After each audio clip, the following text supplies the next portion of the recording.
All right, everybody, welcome. Welcome to our Tokeativity Clubhouse. My name is Lisa Snyder.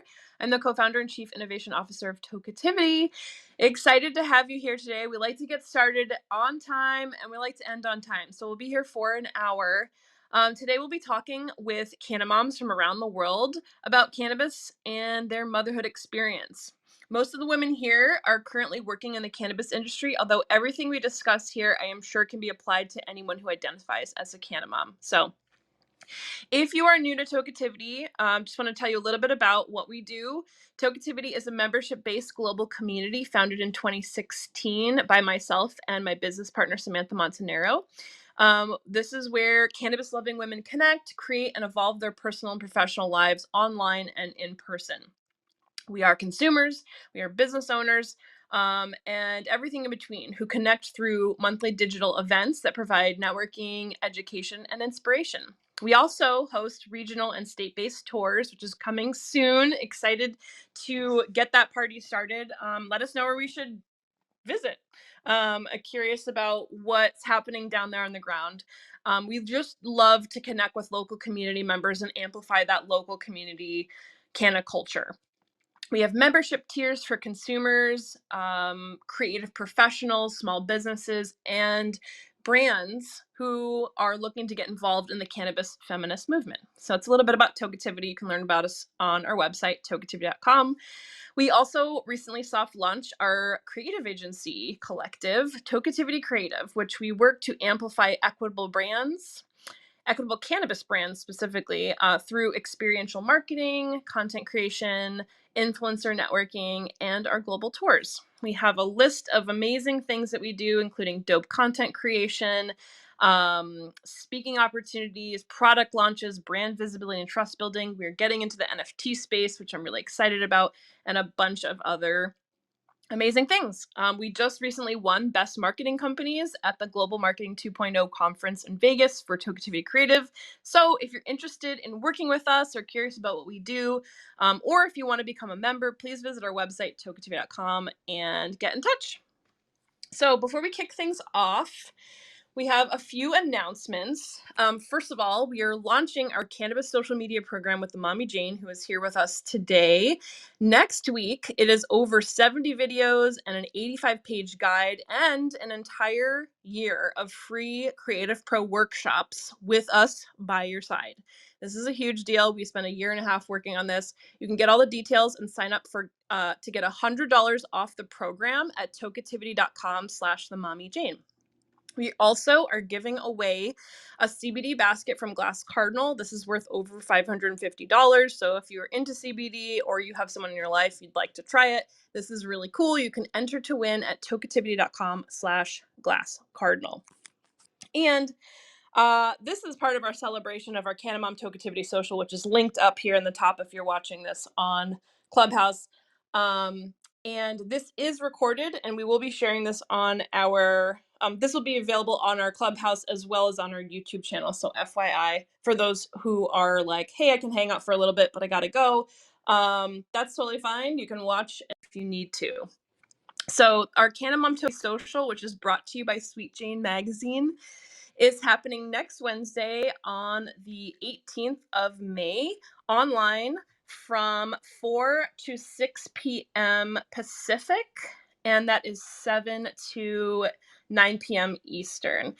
This one is going to focus on, you guessed it, all things Cannamoms. I'd like to shout out to our brand partners, Thrice, Sacred Garden, Kites, Kindleaf, Pendleton, and Sensi Magazine for your support and dedication to the liberation of women through cannabis. And if you would like to sponsor our future events, you can head over to tokeativity.com/events, look for the event you want to sponsor, click on register, and select a logo or link on page. We also are offering larger sponsorship opportunities and ongoing brand partnership opportunities, so please reach out to us on our website. Special topics and guests at this particular social, which is happening next week, will include the State of the Cannamom Movement, which is moderated by Danielle Simone Brand. She's the author of Weed Mom. She's also here with us today in our Clubhouse. That panel will include Shanatria Anthony, she's the founder of Blunt Blowin' Mama. Bianca Snyder, founder of High Society Mama and Society's Plant. Sisimone Fafon, founder of Kyunfu. I don't know, maybe Danielle can tell me how to actually pronounce that. Kyunfu. And we're excited to get to know her. This is a new brand for us and a new woman in our particular community, as well as Dashita Dawson, founder of the Weed Head Company. We're also going to be talking with the Mommy Jane, talking about navigating cannabis and social media, which I know all of you are having some kind of challenge around Instagram or TikTok or whatever, but we're going to talk about all that kind of stuff at that particular session. We're also hosting Bridges, which is courageous conversations with a focus on race, equity, and inclusion. This month, we're talking about the unique journey of Black Canna Moms, and that is hosted by Miss Kindness, who is here with us today. B. Ramirez, she's the founder of Club Kindness and Our Kind Hair Care, as well as Tiffany Watkins, she's the founder of Vanguard Media Online. Sweet Jane Magazine is going to be in the house. Obviously, they're bringing us this amazing event, and we're going to be talking about how to become a cannabis journalist. So if you are a writer, or if you've been thinking about writing and you're trying to break into the cannabis scene, this is going to be a really sweet opportunity to learn more about that. Tons of things going on. We have a Cannapreneur Lounge hosted by Brittany Parker, founder of Green Legacy, with special guest Aria Lightly. She's the founder of Mob Nation. Mob Nation, if you don't know about them, is Mom-Owned Business Nation. And that's an amazing network that we're excited to cross-pollinate with. So we're giving away a $300 travel gift card from Front Row Travels and $150 worth of Tokeativity gift certificates, good for membership, advertising, sponsorship, and courses. So we hope you join us. The link's up there, and let's dig into it. So our intention today is to talk about cannabis, feminism, consumption, and uniting canna moms. I am not the mother of any humans. I am a dog mom, but I am a fierce feminist and supporter of the liberation of women through cannabis. So of course I support canna moms, and I'm very excited to have all these amazing, amazing women with us today.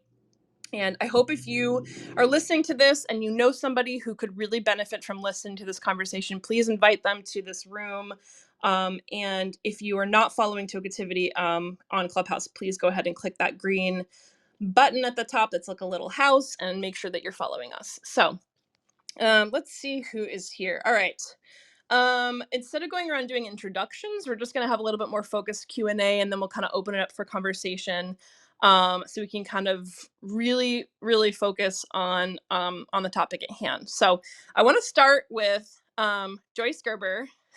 She is the founder of the Canna Mom Show. It's an amazing podcast because today is her birthday. And happy birthday, Joyce. And welcome to our Clubhouse today. Thank you. Hey. Thanks, Lisa. Yes, thank you. Thank you for spending a little bit of your birthday time with us today. I appreciate it. It's good. Who else I want to be with than my Canna Mom friends? Yes. I started my morning with them, and I'll end my day with them. Oh, that's perfect. So Joyce, you started your podcast. I learned in June 2019, and you've produced over 118 episodes, which is amazing. Congratulations on that. Thank you. I'm curious to know, what trends have you noticed in your conversations with the Canna Moms over the last 3 years of talking to women from across the globe? I will say thank you for inviting me. And one of the things I say very often on the show is that we all know how hard this industry is. It's ridiculous. And I always say I got into this for money, which now I'm an advocate, but that's another story. But the women who are in this, they are staying in this. They are evangelized because they have healed themselves or healed their children, and they want to be the people they needed, which I think is so powerful. And we talk a lot about business, how we get capital and creating businesses, but the flip side of this is what, Dr. Rachel Knox talks about, is that cannabis health equity movement, and women's health is so important, especially at this moment in history, which I don't need to go into. So just this idea that, continually we are just becoming the people we want to be despite what everyone else is saying, and they want to heal people. I just think it's really powerful, and it's positive in this time of just a lot of bad news. And this is something that's healing ourselves and healing the world together. That's what I'm seeing. How interesting. I love the way that you worded that. They want to be the people they needed. That's really interesting way of saying that. And who did you need when you were getting into this industry? Interesting. So I always say I got into this through the perfect trifecta of desperation, isolation, and rejection. And I found a community. So I feel like the women I'm speaking to are often healed physically, emotionally. They had they were on other medication. They found cannabis. I found a community here, and I talked to a lot of women my age. I just turned 57 today, and we're often the only women in the room. We're often competing with each other. That was sort of the rules, and that women I talk to in this industry, we talk differently. I hope we're acting differently because the thing is, this is new. This plant is a caregiver. We are the caregivers. This industry should be built in her image by us. And if we collaborate, we can do it. I don't I talk about cannabis in my daughter's bedroom on a podcast. I don't have that much power, but I just feel like these connections have really made me a bigger person. And I'm hoping that I'm adding value to the world. That's, I think, a gift. You are absolutely adding so much value to this world and making a safe space to have these conversations and giving women a place to share their stories in a public way. I think is so powerful and has absolutely made a difference over the last 3 years. I've heard almost every Canna mom that's come through our doors mention your show, and I definitely want to encourage everybody to check out the Canna Mom show.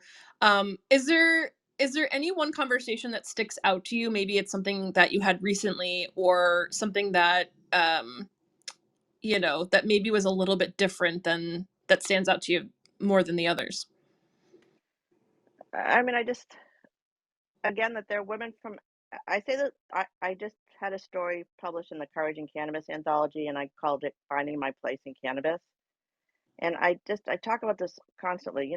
We're all have a gift or a value that we can add, and cannabis needs us. So I'm just always amazed at the variety of human beings who are want to be part of this industry, and that's why I know we can build it together. Because until the Supreme Court really says we aren't human, we have human rights, and we can do everything. We've proven it. My story is that I had a baby while finishing law school and taking the bar, proving my brain and my uterus work simultaneously. It's like revolutionary, but we've proven it. We can do this. We're human. So we had to push back. And I don't know, I'm getting off topic, but the variety of people who are in this industry, I think that's really what surprises me and what is so inspiring, actually, because people think it's just one thing and it isn't. Yes, that's so true. And we're so used to like seeing one type of or hearing about one type of person, but it sounds like from what you've learned along the way, also it verifies what and acknowledges what we know too, is that there is a large variety of individuals and women specifically that are coming into the cannabis space, and you're seeing that from the mom perspective, and how beautiful that you were able to do that, go get through law school and also have your uterus you said uterus working with you. My brain and my uterus work simultaneously, which is what they Yes. keep telling us we can't do. Like, as soon as you become a birthing machine, you lose all your human rights. That doesn't even make sense. But all right, I don't need to say that to you ladies. You understand it.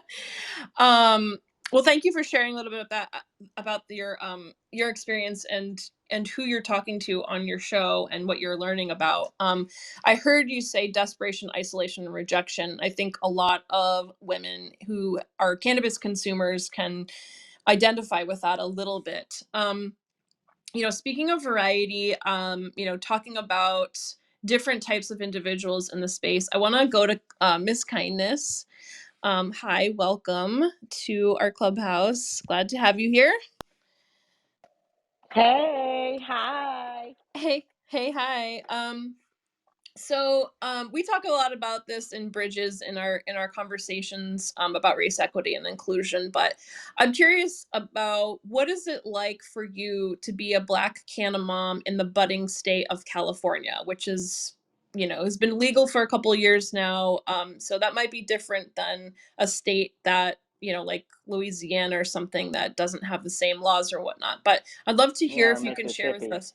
Yeah, or Mississippi. I'd love to hear from your perspective as a Black Canada mom in California. Like, what is it like for you? Um, and and yeah, just share a little bit about your experience. Yeah, it's important for me to say this that like I am not the representative for all Black Canada moms in California, right? I'm not. I'm being funny. But my unique experience as a Black woman who consumes cannabis publicly, regularly, and it is her business. It's it's. I will say I'm privileged.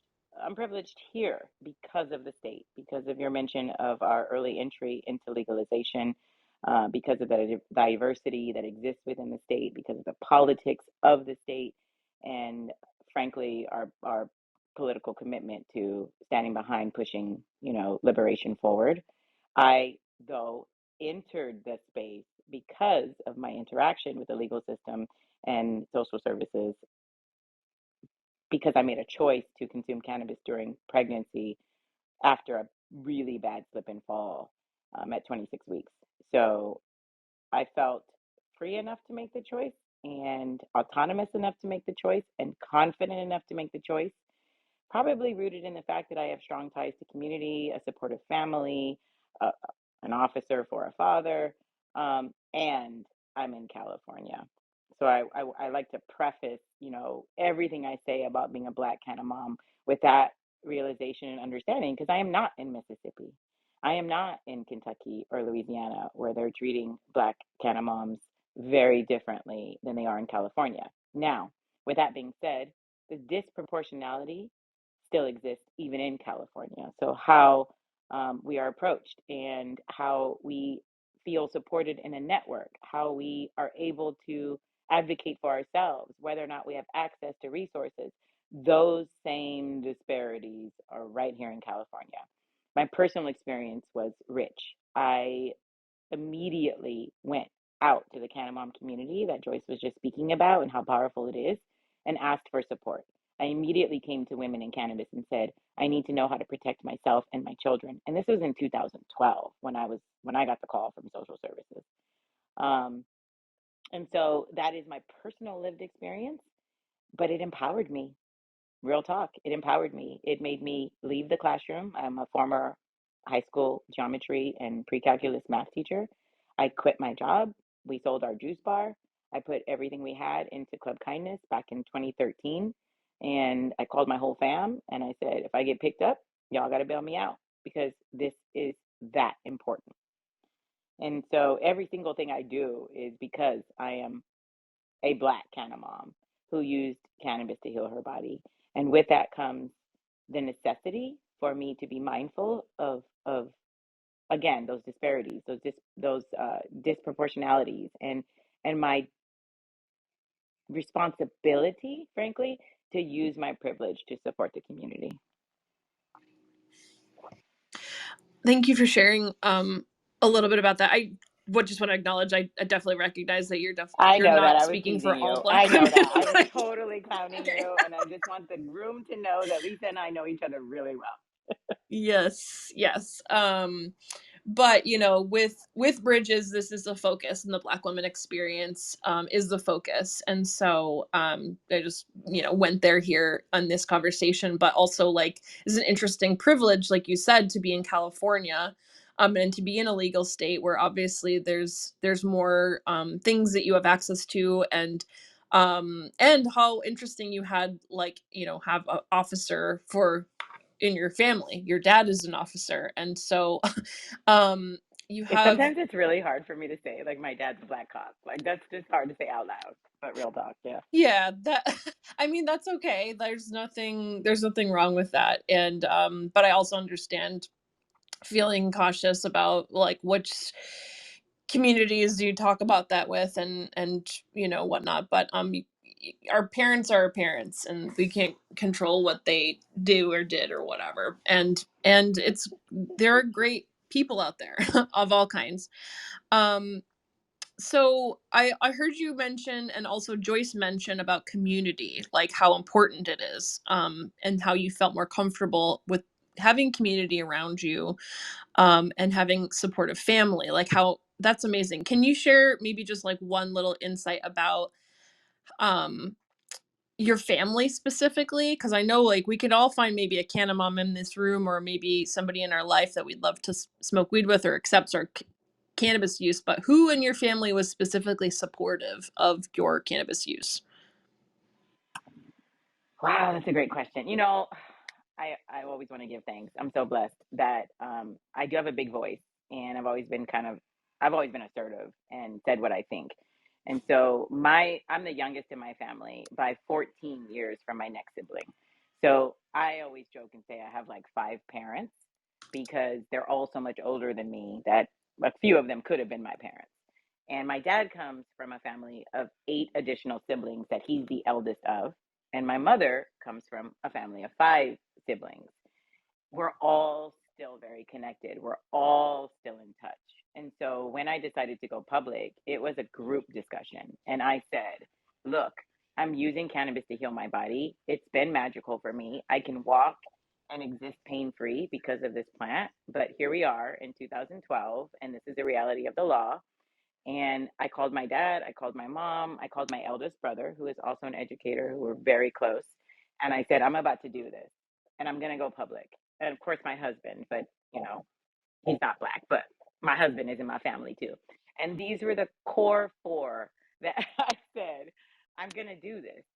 And the response was so positive. They were like, okay, we see you. We saw you in pain. We know you healed your body. We know you're educated. You're spending your own money, which is another black thing. They were like, don't ask us for money, but you're good. You're spending your own money, and we believe in your ability to protect yourself. And I said, if shit goes down, Dad, I'm gonna need you to call the homies and get me out.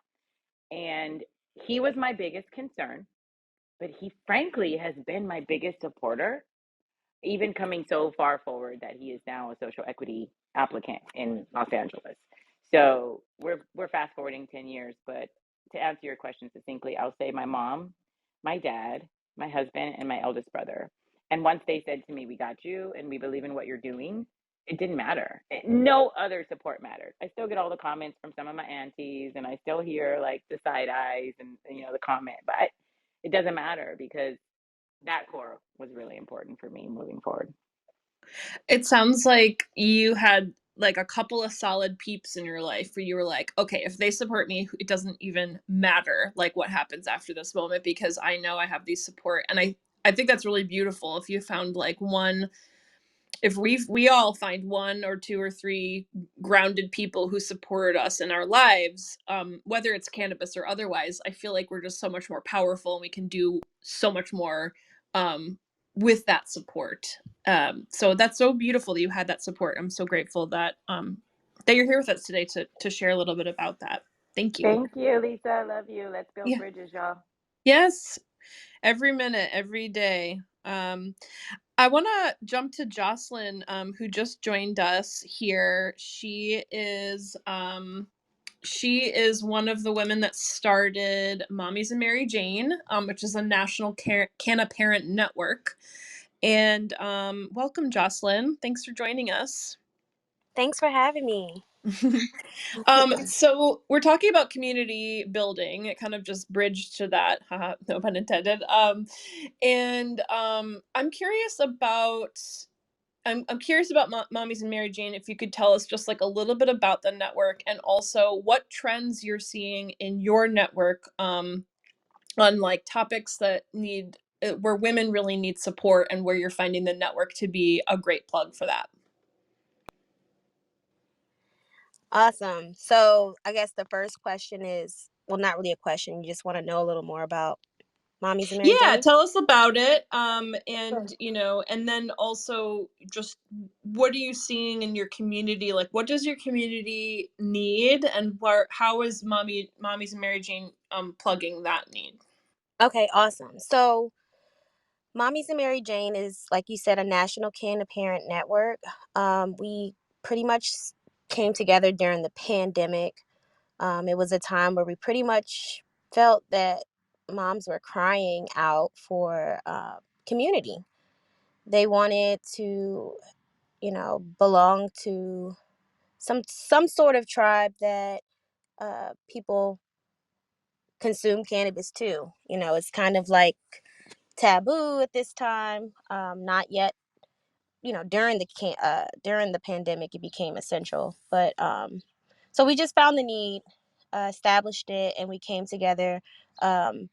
There is a bunch of ladies from all over the U.S. that are contributing their time and their energy. We have been creating conversations pretty much around, being a mom that consumes cannabis, what that looks like, how that feels, and allowing people to just share and be heard. Because a lot of times you don't have family and you don't have even friends that you can necessarily confide and be open about your cannabis consumption with. So, like I said, as of late, we just been, I'm in Virginia.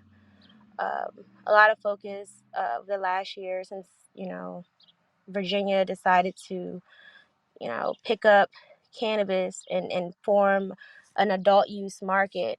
Um, we've just been following what's going on here and how, you know, we could use our voice to see and make change. We've been signing on to a few um, campaigns, which are really showing us the power of connecting and being able to change policy or influence policy, and also just being educated, allowing people to use their personal experiences to educate others through, experience, period. Um, Coming out the green closet is really what we wanted to promote. But since Virginia and other southern states are starting to get on this bandwagon, we just find that it's necessary to continue conversations, but also put our voice into play. Um, and we plan on developing more activities that educate. Cannabis consumption is one thing, but teaching on the different ways that you can consume the plant and the health side of it. We've done a couple cannabis consumption education programs where literally we've had chefs on, cannabis chefs. Um, One in particular, Chef Jen, who was amazing with really breaking down the art of infusion, and that was the name of the program, the art of cannabis infusion, which we call Taki. And we plan on bringing those back because it was just that much value in those, like how to infuse your own products at home. And yeah, so now, like I said, we're just kind of reconfiguring as we plan on approaching, the nonprofit side, where we plan to continue the conversations, continue these events and these programs, while also re- creating a platform for resource allocation. We see that people are in need of community, yes, but on top of that, a lot of people need resources. Um, and we plan on continuing to put that in front of them through various fundraising efforts and such. So that's our plan for, the rest of the year, to kind of get ourselves in shape for that. But That's yeah, that's amazing. Did you say you were in Virginia? yes. Okay. I just wanted to get clarity on that. If the nonprofit was based in there. So I think it's so incredible what you're doing for moms, not just in Virginia, but also across the country. And again, that like reinforced cry out for community, as you mentioned, and wanting to belong to some sort of tribe. I think that's like a human need, and us identifying with other folks, especially women wanting who are who have children, and our mothers are really looking for that camaraderie and that spirit, and to find your people is so important, as one of the as Georgia mentioned in the chat box there.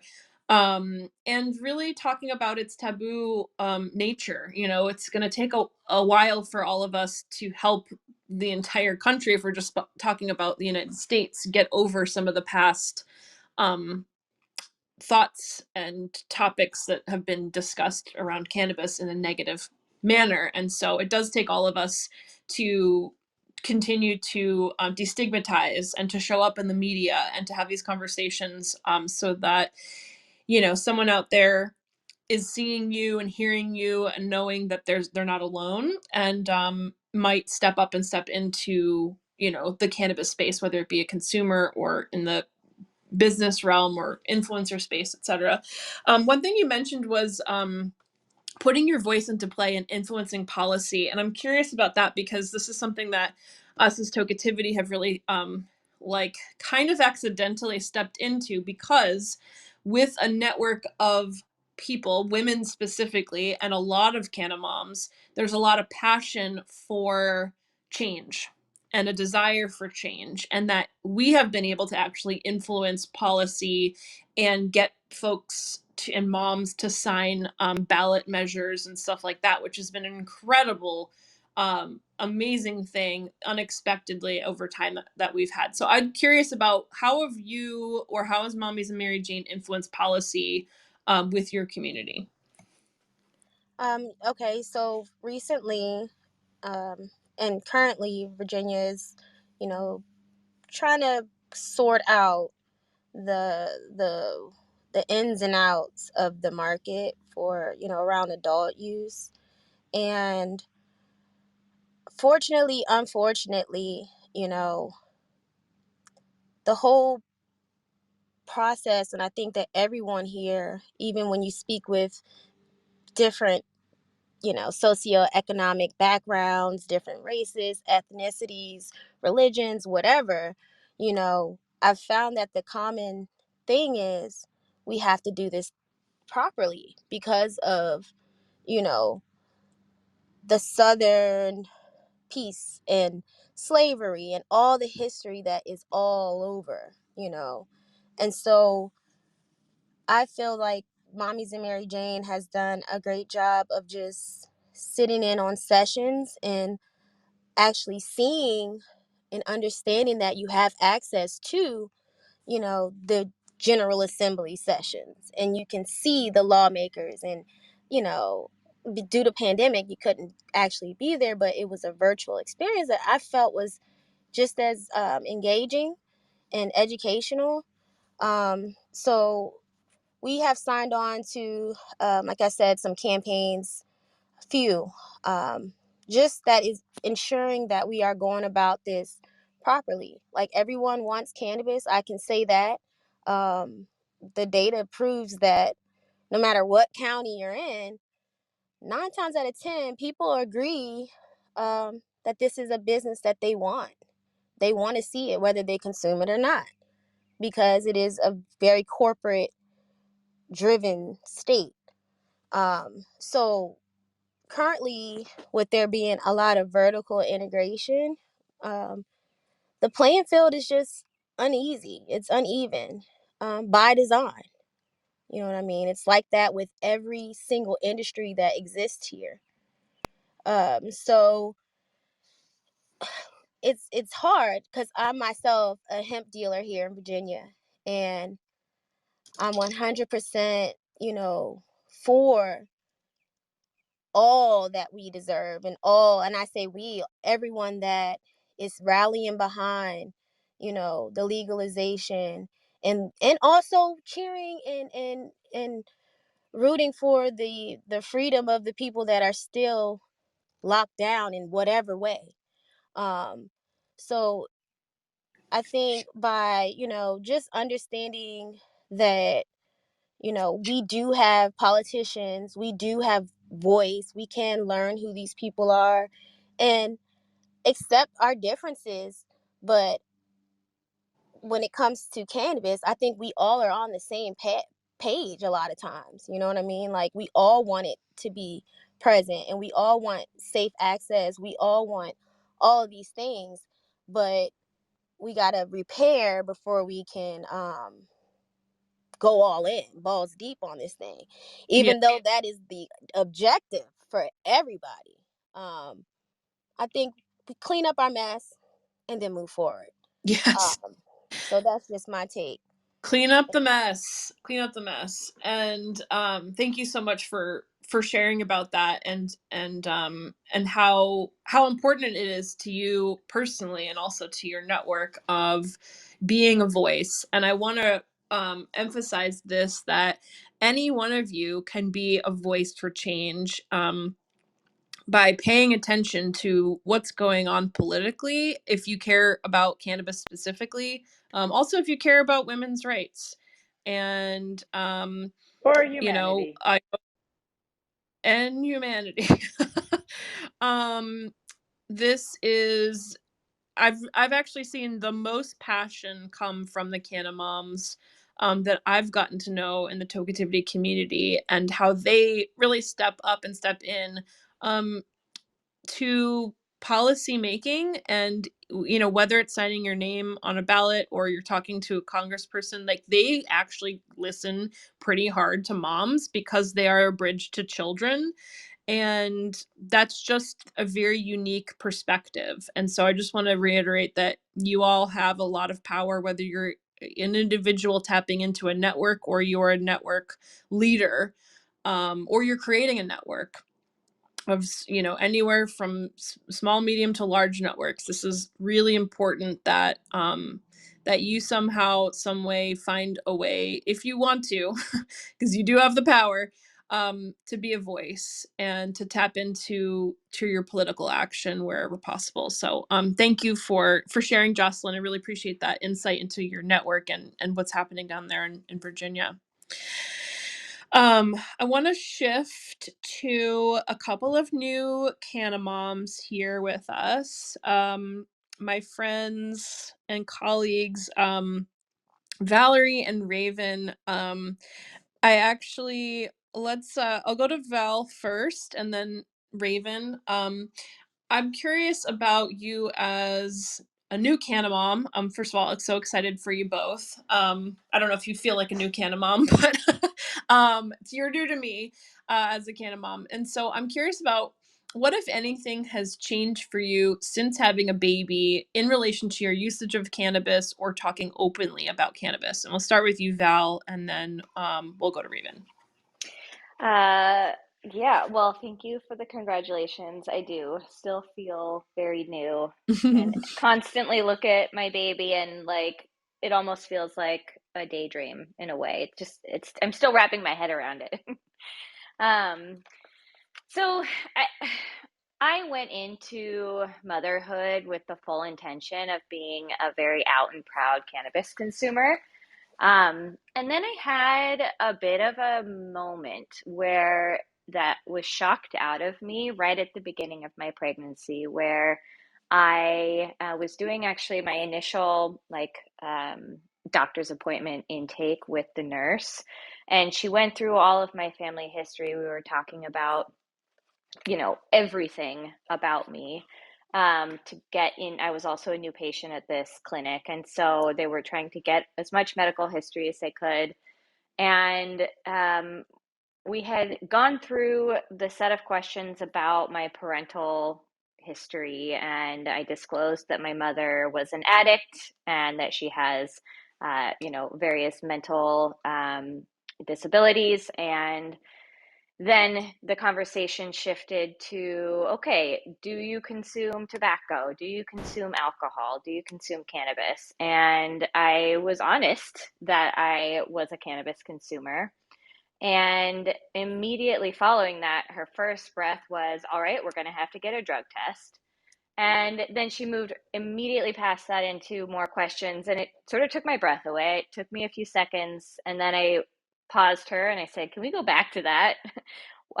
What is the point of the drug test? And is it, you know, can I consent? Do I have to do this? And she, I think, was surprised that I challenged her on that. And she said, well, no, you don't have to do it, but they'll probably test your baby when it's born. And I said, okay, I'll cross that bridge when I get to it, but I'm not going to do the drug test. We're not doing that. And I was surprised, you know, in reflection of that moment too, that she didn't ask if I had stopped consuming when I knew I was pregnant, which is what they will do, you know, if you say that, yes, I drink alcohol occasionally or I drink it every day, they'll ask if you stopped. when you knew you were pregnant? And I didn't get the courtesy of that question even. And I didn't get the courtesy of any kind of explanation about why a drug test was even being called for. And so I was really upset about that. And I went to the internet and I did a bunch of research and just kind of tried to arm myself legally with as much knowledge as I could going into my first set of doctor's appointments. And luckily, I connected with my OB and was able to be fairly honest about the fact that I work in the cannabis industry. And I think that contextualized and I guess for whatever reason made them feel better about that, even though I live in Washington State, which is, a legal state, and work in Oregon, which is also a legal state. But that was looming over my entire pregnancy. And I had also intended to speak with my OB about what the sort of benefits could be of using cannabis instead of, other medications for moments when I have migraines and I'm pregnant, because that's how I normally treat my migraines is with cannabis. Um, and I wanted to talk to them about that, but I was terrified to because I didn't want them to put anything on my chart and talk about, or, I didn't want there to be a record essentially of me, admitting that I used cannabis, and I wasn't as brave as Miss Kindness in the moment because and being a new parent and just feeling, I think, overwhelmed at that reality. I didn't have the, I guess, energy or ability at that time to really, I think, stand up and be super public about it. All my love, Valerie. All my love.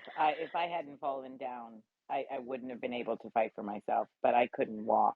All my love to you, Yeah, sis. All my love. thank you. Yeah, so I was cautious, in short. Now that I've had the baby, oh, I guess I should say also when I was giving birth, I was in labor. It was about an hour after, actually, I think I gave birth. A nurse came in, and this was at like 4 a.m. because it was a long labor and I had given birth in the middle of the morning. Um, a nurse came in and asked if they said, "Oh, I saw that your occupation is within the cannabis industry," and asked again, "Do you use cannabis or did you while you were pregnant?" And I lied because I knew exactly what that was going to lead to. And I did not want to invite that into my life. And so, I didn't use it very often. I did use it a few times during pregnancy because I needed to. And there's, I can't remember who mentioned it, but once you become a birther, your body is no longer your own. It is everybody has an opinion on it, and you don't have the autonomy that you once did because there's, another life or human, I guess, attached to it that other people feel the need to advocate for better or for worse. Um, so now that I'm a mom and I have my baby, my consumption is starting to ramp back up to the sort of normal day to day approach that I took prior to being pregnant, which is, microdosing, every few days, sometimes every day, depending. And I really use it to focus on like productivity and creativity so that I can sort of stay energized and with it during the day. And if I get migraines, then I turn to it for that, and I smoke a lot more than a microdose. Um, and I'm finally now 7 months in starting to feel like I have my bearings. I feel secure as a mother and just far enough away from that experience, my pregnancy experience, to start even being a visible entrepreneur and owner of a company that is advocating for cannabis and showing both my baby and my cannabis use on my Instagram feed, um, side by side. So that's where I'm at now. Val, I know we talked like right after that happened when you were still pregnant, and like a little piece of the story when you told your your healthcare giver about the cannabis use, and how it really sucks how there is very, very little support around this, and the laws do not match how the healthcare system, Hmm. which is old and outdated, deals with any of it. And I support you for your your choices around this and how you handled it, especially after giving birth. You're not the first woman to mention an attempt at taking a drug test after giving birth, and that's like the absolute worst thing. That's not what you want to be doing or focused on whatsoever. You want to be enjoying your baby and healing your body and resting after that. And so I just really appreciate your being out of the green closet, and your support for yourself and for your family, but also for being an out mom, and to share the story of vulnerability. Thank you. Yeah. Also really interesting language around being a birther.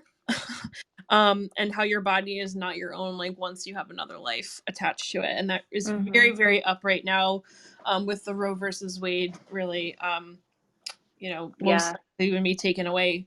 Uh, and that's really sad and extremely fucked up that you don't have a right over your body anymore. That's fucked up.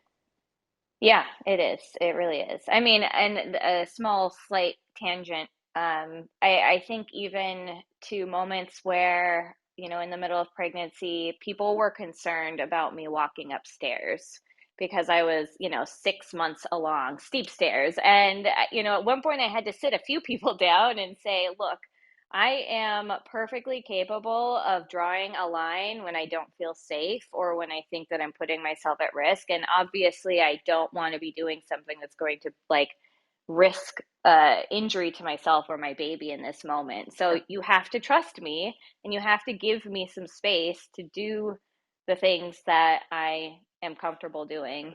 And I had to actually like debate people about it. And I was so surprised at this day and age that there is still that much ignorance and misunderstanding about what it means to be pregnant and what our capabilities are and how miraculous the like female body is, and the fact that it's designed to protect and nurture and grow another human. Like that is a, a miraculous capability that we possess. It is, and best. And Yeah. people don't trust women Yeah.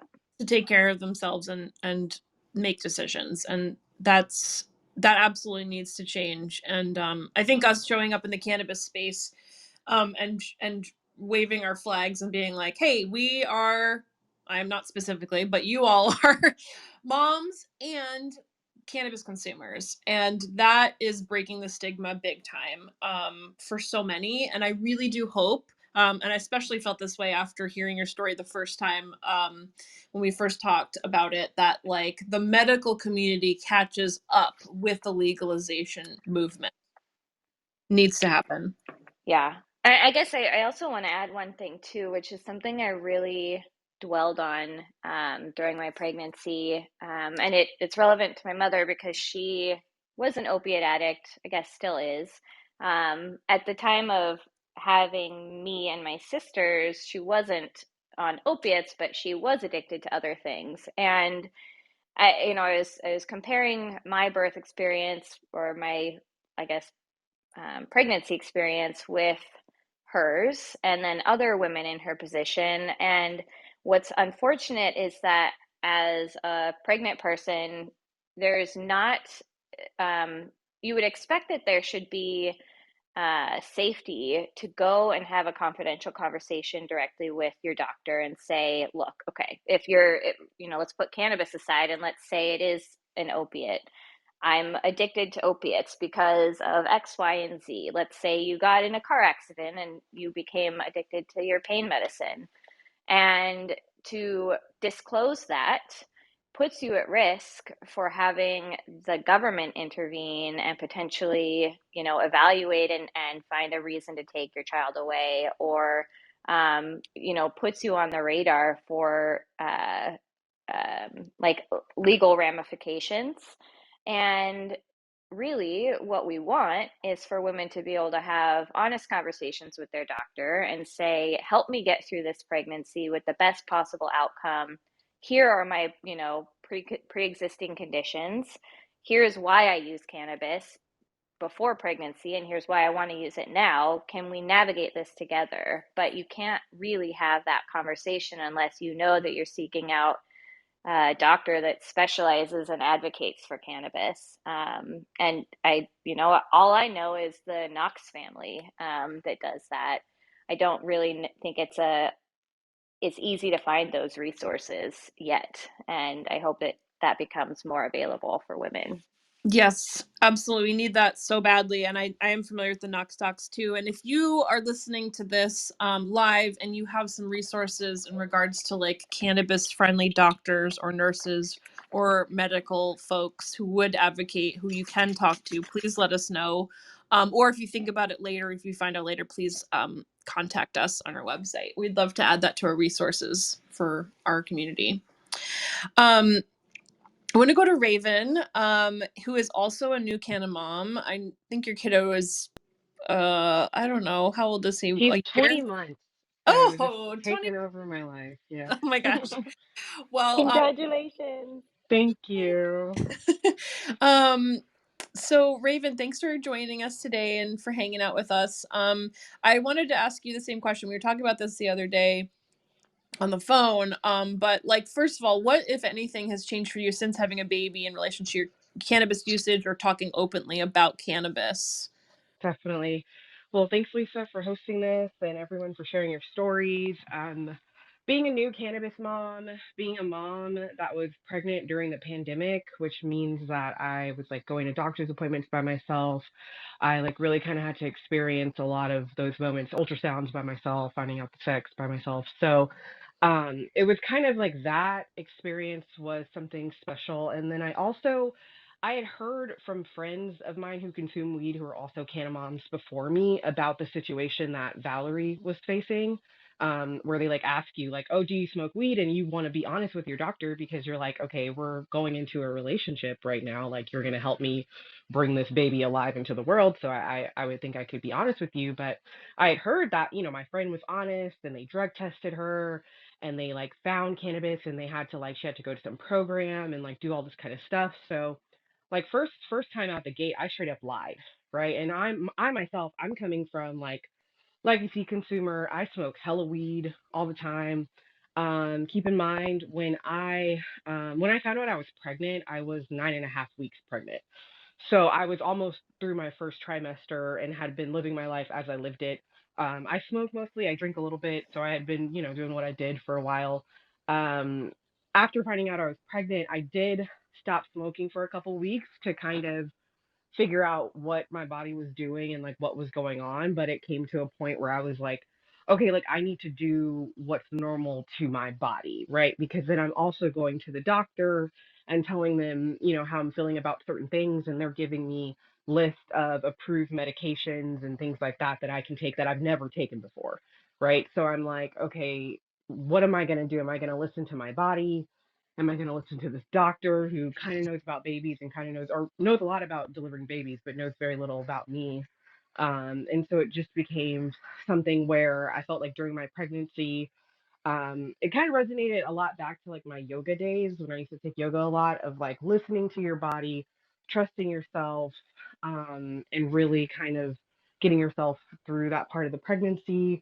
And so I consumed cannabis during most of my pregnancy for various reasons. And I went into labor. I had an emergency C-section. It was a whole thing. So I kind of like when I first found out I was pregnant, when I first had my baby, I stopped smoking for a few weeks completely to just kind of figure out what was going on and, where I was and stuff like that, and waited until I felt comfortable to start smoking again. And now I'm back to like basically like regular usage or whatever. And so, I mean, time permitting because I have a 20-month-old, so I can't smoke as often as I used to. But I think what you and I were talking about, Lisa, and I think what's going to be most important is like I lied to my doctor about what I did for a living. Like I basically told them like I was looking for a job or something to that effect. So like I think as I'm coming out of pandemic parenting and like my child, he's going to start school in August.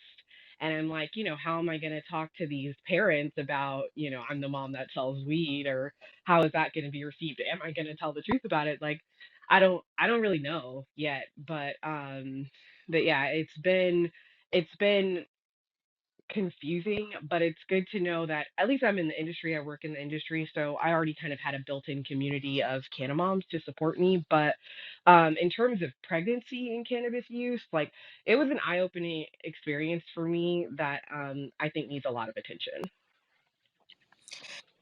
Another story, just like a handful of others who have been like, okay, I had a choice to make to communicate to a health professional who could help me if they knew everything, but you can't be honest with them, and that sucks, and that we have to change that. And I don't know all the pathways forward, but step one is recognizing that is like there's a major disconnect.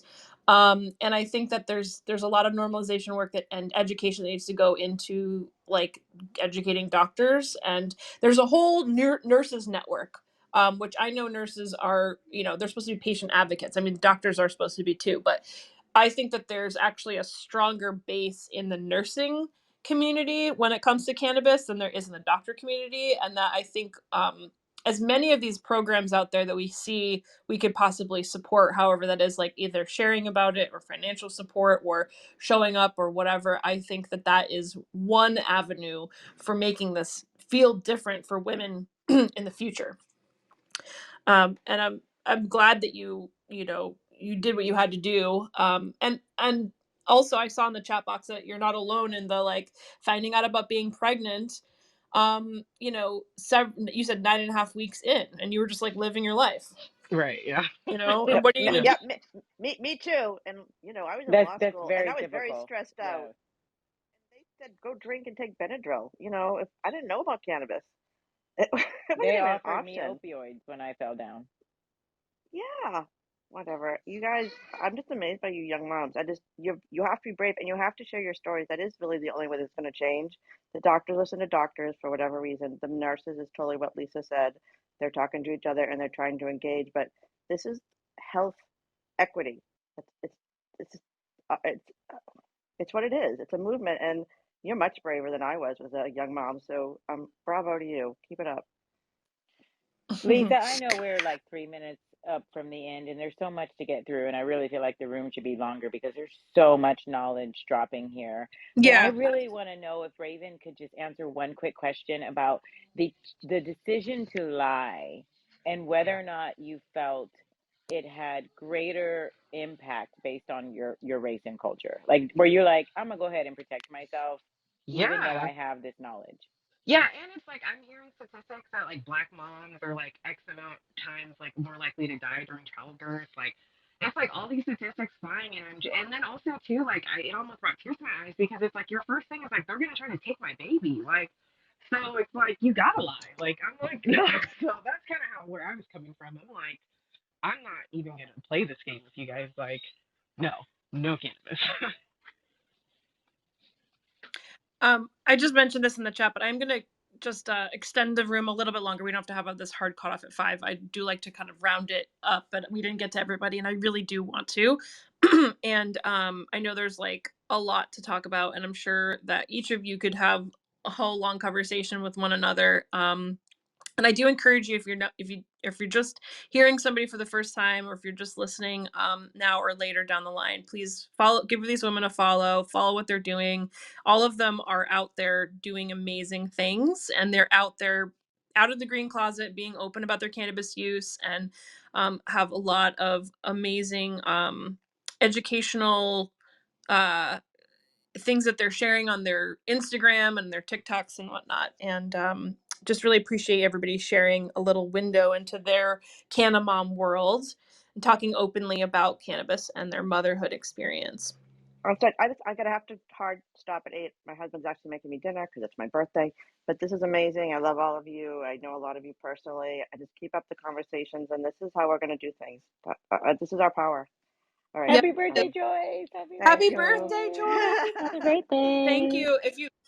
Happy birthday. If you do have to go at exactly 5 Pacific, 8 Eastern, please take care of yourself. And I do want to I want to go to Danielle, and then I want to talk to Jessie, aka Mommy Jane, and Mallory, who are doing amazing work out there in the normalization movement. But Danielle is actually one of our special guests at our Tokeativity Social that's happening next Wednesday at our Canamom Tokeativity Social.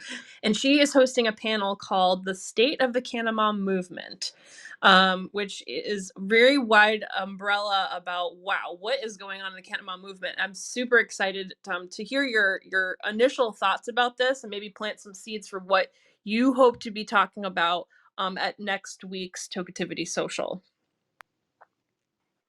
Yes, hello. Thank you. Thanks for inviting me up here. And hi, everybody. I love this topic, and I can talk about canna moms all day long, and I often do, to be honest. Um, I write about cannabis and moms. I write about cannabis generally, but really most of my work is focused on parenting and specifically moms. So for this panel at the Tokeativity Social next week, I am so excited to be talking to. Lisa mentioned some of my panelists that are going to be there. It's Bianca Snyder, Shanitria Anthony, C. Simone Fafone, and Dashida Dawson. And all of those women are advocates, they're entrepreneurs, they're badass moms, canna moms. I chose these women to talk about sort of like getting the pulse on the canna mom movement as a whole. That's what I wanted to, get a sense of. And I have, my own sense of it, and they all have their own senses of it. And we are going to have interesting conversations, I think, about access, about how attitudes are changing and not changing in certain ways too. What stigmas and stereotypes, remain about moms who consume. We're going to be talking about issues around breastfeeding and pregnancy that we definitely talked about today. We'll talk about social media, the landscape on social media for Canna Moms, what the movement is like on social media, what it's like to, suffer the bans and all that stuff that we all do when we're trying to get this empowerment, this health empowerment message out around cannabis and moms. So many things. We're going to talk about cannabis advocacy and how we can all really contribute and shape this industry.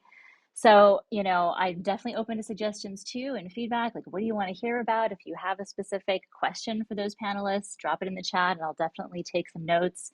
But, yeah, please join us. It's going to be such an interesting conversation next week, Wednesday. And I love partnering with Tokeativity. Just last thing I'll say is I align so deeply with the values and, the way that Tokeativity does business. So I just feel like incredibly lucky, fortunate, blessed, all those things to be part of this community and to be, to be able to speak about these issues that truly I'm passionate about. Cannabis and moms together, that's my jam. So thank you. Thank you, Danielle. Getting goosebumps. Really appreciate you showing up here and being a part of this space, and for the acknowledgement and also for all the hard work you're doing out there. I've definitely seen you next level your social media presence and all of the reels and all the fun things that you're doing, and it's been so inspiring and really, really exciting. And I really appreciate you hosting this State of the Canamon movement. There's obviously a lot to talk about,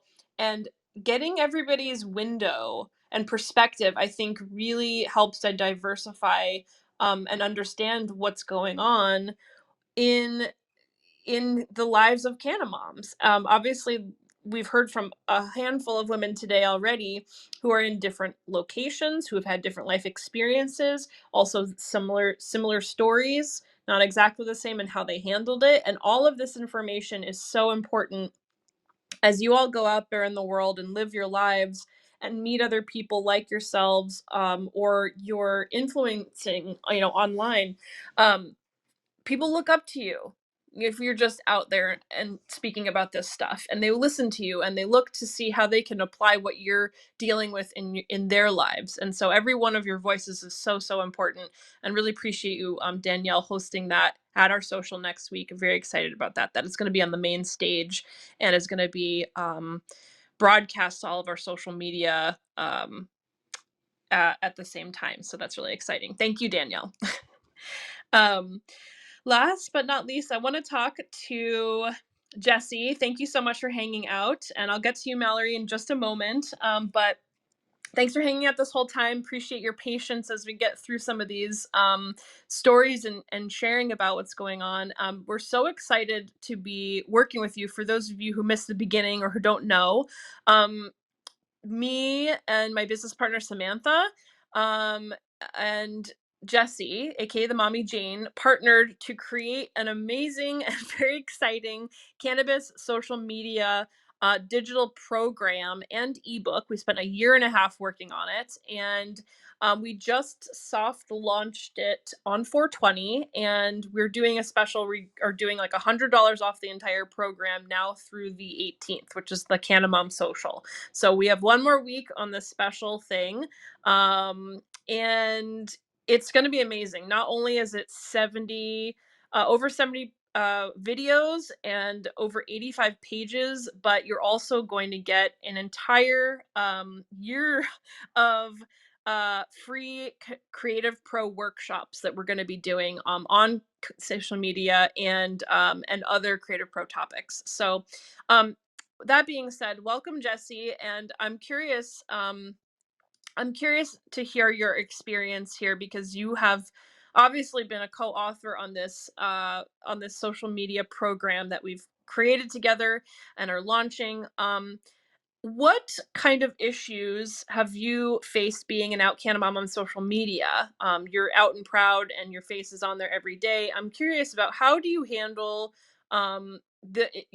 what issues have you faced and how do you handle those issues? It's probably a very broad topic, but if you could just kind of give us a little window in, we'd appreciate that. Yeah, just want to thank you all again for staying and being here, and grateful for the opportunity to create this guide with Tokeativity and to partner with them, and just all the things that we're going to be bringing forth in 2022.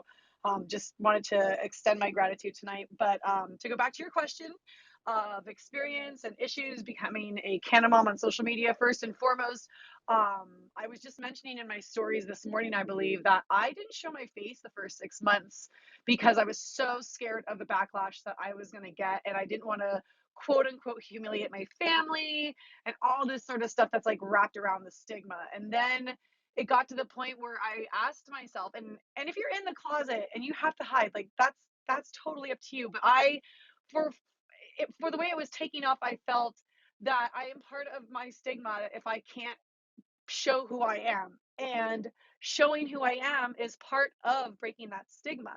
I wanted to show that I was your typical mom. And my kids were healthy and they were happy and their needs were met. And it wasn't, me sitting on the couch eating bonbons and everyone hasn't been bathed in weeks. And, it wasn't, I wanted to break the stigma, what the society was portraying cannabis moms to be. And I felt like I was going to quote, as someone said earlier, use my privilege. I felt like I think Miss Kindness was saying, I felt obligated to use my privilege as being a California mom, a white mom. I was supported by my husband for the most part. And I went ahead and I made this page, but I lost family members. I do not talk to my father's side of my family because they were so ashamed of me and me sharing my life that they didn't even invite me to my favorite aunt's funeral. I couldn't even attend. So there has been severe backlash, like personally. However, I would like to add that my community, like I call the neighborhood, those of you that know, I've never really dealt with much bullying. And if there is ever any bullying, it's usually from my family members that have made their way onto my page. And it gets shut down so quickly by the neighbors. Like everyone looks out for each other. It's like the neighborhood watch. And I feel so grateful for that because I know other communities or other influencers and advocates aren't as supportive all the time. And I just want to thank, those of you that are listening and, here today.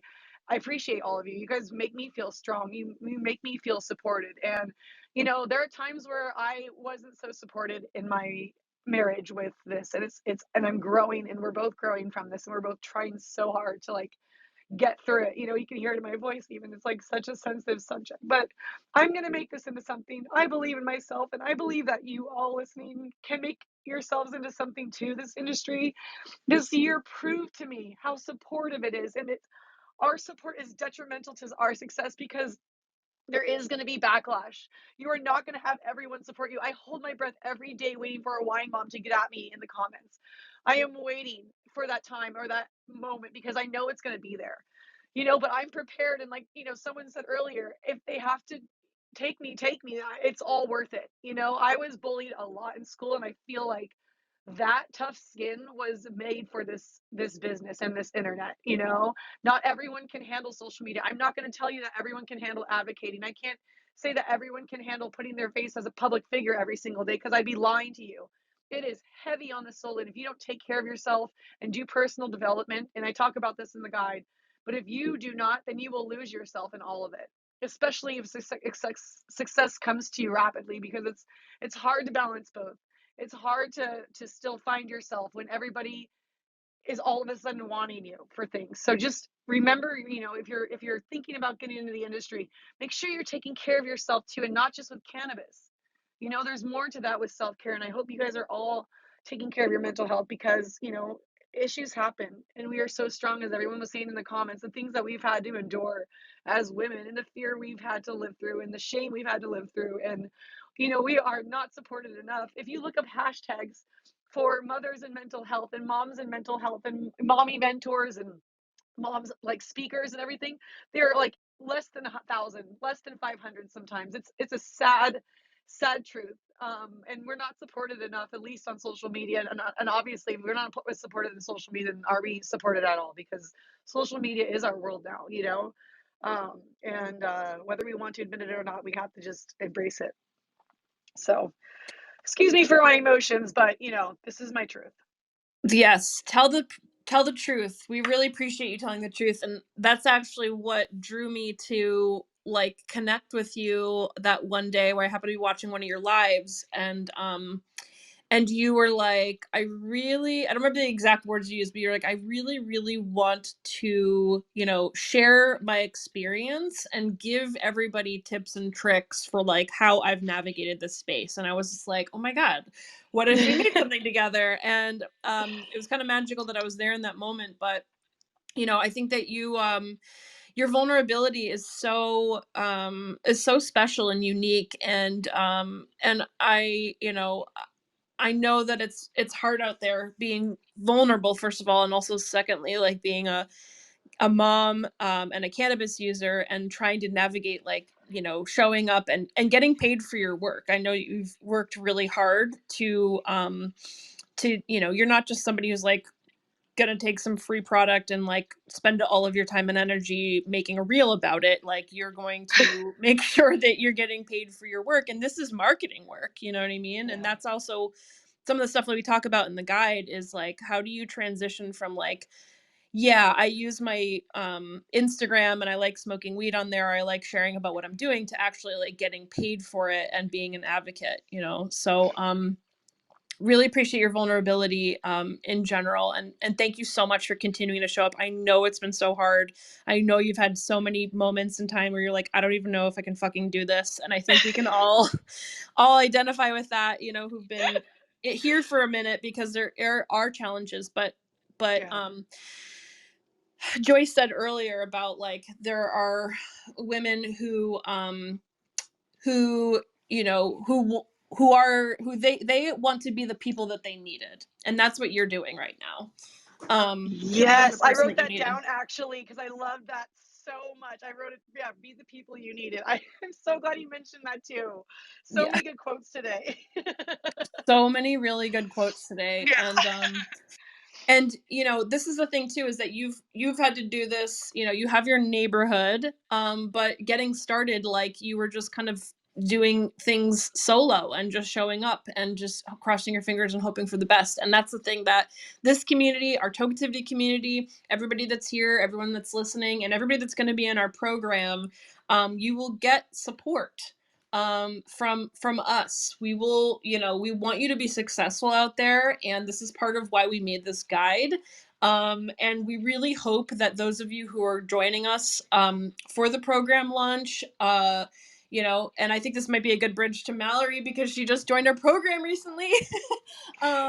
Get what you need out of it, and that we learn along the way, like what's missing, because the social media movement and what's happening is constantly changing, and we also don't own our social media. And so how do we use these tools, for good, for change, to change minds and hearts, to normalize cannabis? How are you using it? How are other women using it? And how can we navigate this collectively together without getting kicked off? So we'll be talking about all of that. And thank you so much, Jessie, for being a part of this, and for making this guide with us. We're so stoked. Lisa, great questions today. I just wanted to say that. I just thank you. They were all great answers, great questions, and thank you for letting me be here. Yes. Thank you. I love asking questions, and that's actually like one of the things that when I met my wife, I was asking questions, and my question wasn't just like, what do you do? It was like, what's bringing you joy right now in your life? Like, I really was super curious. I love digging around in like the deeper stuff, and I have loved doing this all with you today, and appreciate your insight and wisdom here. Okay, I have to say this, Lisa. Jess, like I totally I private messaged Lisa and said the same thing. Like, you're asking the best questions. You're so good at this. I love that you called that out, Jess. Thank you. I really do love it. And it's really just who I am. I love asking questions. And knowing who we're talking to is really helpful. And that's how we get to know each other, is by showing up. So thank you, everybody, whoever showed up at Tokeativity at some point in time. This is why you're here. Mallory, let's take this home. Thanks for hanging out with us this whole time and for your patience. You are one of our newest students, if you will, to our program, which we're launching next week. And you're based in Connecticut. You have the Normal Moms Club, which is really such a cool name and very specific. And I'm curious about, can you give us a little window into what's going on in Connecticut? It's such a new state that's coming online. And what are you finding your network in Connecticut is really seeking, and how Normal Moms Club is really filling that void? Yeah, so Connecticut, it has a really rough program. We had our medical program, and we have a lot of MSOs running it. And about 6 months ago, there was a situation where people were finding visible mold on their products. And you can't look at your flower or anything you get at a dispensary in Connecticut. It all comes in a prescription bottle. You have to order it online and then pick it up. So I joined the medical program in Connecticut because I got pleurisy, which is an infection in your lungs, and I got it from bad cannabis. This finding out it was in the medical program was obviously like a huge issue for everybody. So I started kind of like educating people on how to find mold in your cannabis and things like that. And so, for a short while, and it's still kind of, a lot of activism, but I've kind of steered away from so much of that in Connecticut. There's a lot of like drama and just people, I don't know. I do some activism. It's a lot behind the scenes. I made a lot of like form letters for people to write our senators and things like that, and kind of go in the back ends rather than showing up too much in person. But I just really have done a lot of education for moms. There's a lot of moms now that it's just become legal that want to start using cannabis, but because there's mold in the medical program and there's no way to legally buy recreational cannabis, there's really there's a lot of gray area there. So my focus is really helping teach moms how to consume responsibly, how to consume, how to start consuming, things like that. And I've had a lot of people reach out to me privately, just finding people to get it from, how to start, how to use CBDs. And our next goal obviously is to do meetups where I want to kind of help guide people in using that, helping them use CBDs, showing them like, this is how you combine this, you can combine this and this will work. Really giving a lot of people education on terpenes to really empower them to use cannabis, to kind of take that stigma away and take that scariness away.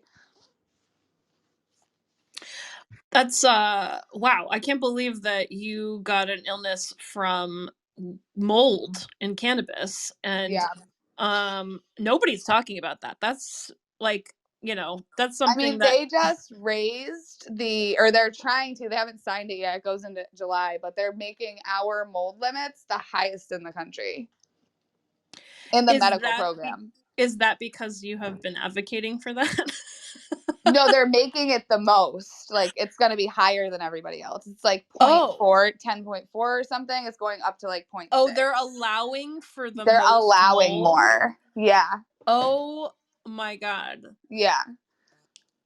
It's like people are posting Instagram pictures of their flower and it has like mold on it. That is so fucked up. I can't believe that. I'm really Yeah, shocked. it's awful. And there's like no, you can't look at it, and the dispensaries don't take it back, and like you can't open it in the dispensary, and like it's really awful. So as a mom, I'm trying to advocate. I wrote in my letter, I'm like, I got pleurisy. I'm like, if there's mold on my weed, my lung will collapse and I'll die. Like that's crazy, and they just don't care. That is something that absolutely should be worked on somehow. I'm curious if are you working with, or are you in touch with any like policymakers or advocacy groups or NORML or anybody that's like got their finger on the pulse of like and making bridges with politicians? So we're really trying for that. The biggest issue is that there's one group, they call themselves the Canna Warriors, who they kind of bully other advocates, I guess is the best way to say it.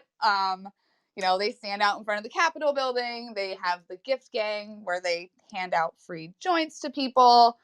It's just, and it's very intimidating. They sent out a message saying that like anybody who wasn't at the Capitol on 420 didn't deserve to celebrate. Like, so there's just a lot of like drama going on that makes it difficult, which is why, a lot of us are trying behind the scenes to make changes. But I mean, it's hard because unfortunately we do have, people who are making the scene look very irresponsible, which is, why I made a form letter for people to just fill out certain things to write to the Capitol, because nobody is writing letters. Nobody is really doing anything to advocate. The only lobbyists are the MSOs. So we can't really get too far. Wow.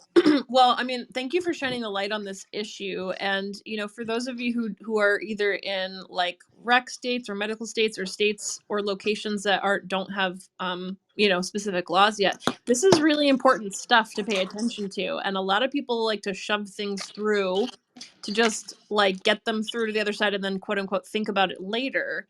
But then later comes and it's just a lot harder to make change happen. Than kind of doing it from the ground up. So I think that's incredible. What you're doing is advocating and educating consumers, specifically in Connecticut. Do you get folks from across the state lines who are reaching out about this kind of stuff? Yeah, I mean, there's a lot of people who, I think Arizona also has like some pretty crappy laws, and they are, we're in connection. There's a lot of people who are starting to call attention to it, especially in Connecticut. But, really, I'm trying to get on a lot of podcasts and things like that to really speak out about it so that people can know, because these are MSOs, you know what I mean? And if they have mold in their product, they just blast it with ozone until the mold's gone. And that's horrible for you too. And this is medical, it's not recreational. So I really am trying to get the word out, like to as many places as possible, if nothing else than to get guidance on how to attack this from, our stance. Cause it really feels powerful. We have social equity in Connecticut too. And like, there's like, they've made $4 million on 36 social equity applications. Like, it's horrible here. Like Oh no. yeah. Thank you so much for shining a light on all of this stuff happening. everybody follow Mallory, Normal Moms Club, and everybody that's here. Make sure you click on their picture and follow them, whether you're here live or you're watching later. Appreciate your advocacy work, Mallory. Excited to have you in our program, and excited to watch your journey in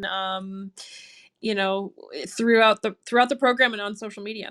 Yeah, I'm super excited for the program and to be here. Thank you so much for having me. Yes, my pleasure. Thanks for joining.